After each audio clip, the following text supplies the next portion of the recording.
हे गंमत आहे माहितीये, हे जे झाड आहे याला शहरातले लोक ब्रह्मकमळ असं म्हणतात. आणि ते मोठं वाढलंय, माझ्या 10 फुलं आली, 15 फुलं आली, याच्या टोकाला इथे फुल येतं. आता हे हवामानामुळे याला इथे मुळं आलेत. जे मी इथे कापलं तर ते परत जगणार. प्रत्यक्षात हे ब्रह्मकमळ आहे का? तर नाही, हे एक मेक्सिकन कॅक्टस. मुळात निवडुंगाला रात्री फुलं येतात, तसे ह्याला रात्री फुलं येतात.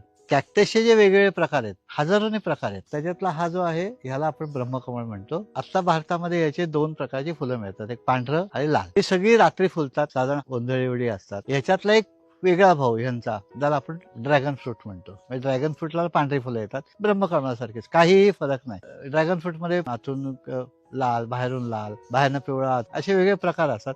आपल्याला निवडुंग यायचं, बोंडू, फळ्या निवडुंग, त्याची बोंड खायची. तर सगळ्या निवडुंगाची फळं खातात. तसं हे जे याला फळच येत नाहीत मुळात.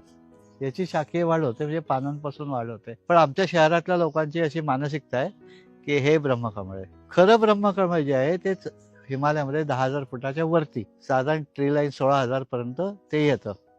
मी हिमालयामध्ये हेमकुंड साहेब म्हणजे व्हॅली ऑफ फ्लॉवरच्या जवळ तिथे झाडं बघितली. ती एवढंच झाड असतं, कोबीसारखं त्याला फुल येतं. कोबीचं पान कोबी जसं तसं, त्याला सुगंध येतो आणि त्याच्यात ते बी येतं, त्याच्या लाह्या करतात आणि ते केदारनाथला प्रसाद असतो.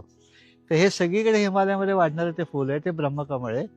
ह्याला हे ब्रह्मकमळ नाही, पण हे घरामध्ये वाढू शकतं छान. तसे कमीत कमी अडचणीमध्ये छान फुल दिसणारं, रात्री फुलणारं हे झाड लावायला काही हरकत नाही. पण ब्रह्मकमळ म्हणू नका, तो आहे मेक्सिकतला कॅक्टस.